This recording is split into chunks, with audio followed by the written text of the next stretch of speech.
आपका favourite author कौन है? आपका फेवरेट न्यूज चैनल कौन सा है? आज तक?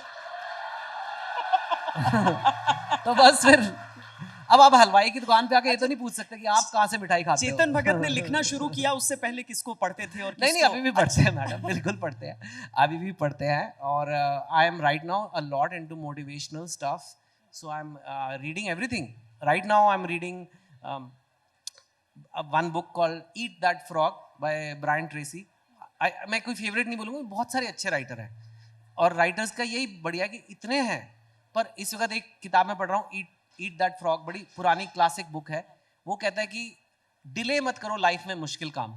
हमारी लाइफ में हमेशा कोई काम पड़ा होता है जो लगता है यार ये बाद में करेंगे, वो नहीं करना। ईट दैट फ्रॉग मतलब वो मेंढक सुबह सुबह खा लो, मतलब ईट दैट मतलब अगर मेंढक खाने का आपका मन नहीं है, आपकी लाइफ में कोई काम है, ये बिल देना है, जीएसटी रिटर्न फाइल करना है, नहीं करना, जो भी, वो सबसे पहले वो करो। How to prevent delays, so that is what I'm reading and it's a fabulous book, very nice, very thin. So yeah, I mean I read all kinds. Literature festivals जितने भी हुए अधिकांश अंग्रेजी डोमिनेंट ही रहे। आज आपको वो हिंदी साहित्य और अंग्रेजी साहित्य के बीच का फासला मिटता दिखता है? दी मैं आपको इतना बता सकता हूँ कि आज आपका इंग्लिश वाला साहित्य आज तक भी हो रहा है और हिंदी वाला भी हो रहा है, और जब चेतन भगत आपके पास आया तो आप उसे हिंदी वाले में लेके आए, तो मेरे को तो बहुत अच्छा लग रहा है ये बात। नहीं, आप तो एक ऐसे लेखक हैं जो लिखता अंग्रेजी में था लेकिन हिंदी पट्टी में सबसे ज्यादा मशहूर था। आई मेरे को हमेशा ये मेरा सपना था। अगर मेरे को इंडियन राइटर बनना है, मतलब भारतीय लेखक बनना है, भारत का लेखक बनना है जो पूरे इंडिया में हो, ये नहीं कि साउथ दिल्ली राइटर तो नहीं बनना मेरे को, या साउथ बॉम्बे राइटर तो नहीं बनना।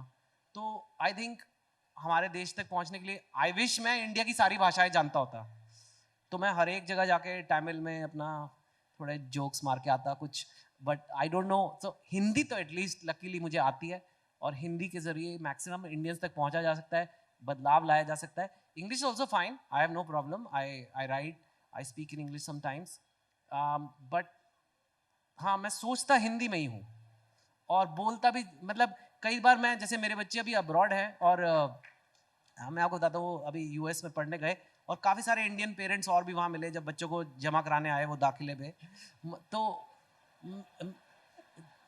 क्या जमा ही कराते हैं और क्या मतलब यार, ठीक है भाई रखो, अब तुम इतनी इतनी फीसें ले रहे हैं, मैंने कहा ये तुम संभालो भैया।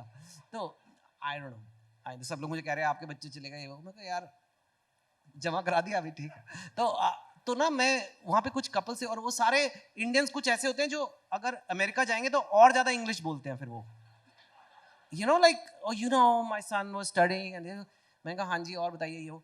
तो काफ़ी देर तक मैं, फिर एक लेडी मेरे पास आई गुजराती, 6-7 इंडियन कपल थे, उसने कहा सर आप हिंदी बोलते हैं? मैंने कहा हाँ, क्योंकि मैं इंडियन हूँ तो हिंदी बोलूँगा ही। तो कितनी पर यहाँ तो कोई नहीं बोलता इंडियन, मतलब, और मेरे को तो एक्चुअली हिंदी ज़्यादा कंफर्टेबल लगती है, टू बी फ्रैंक। आप हिंदी बोलते हैं मुझे बड़ा अच्छा लगता है।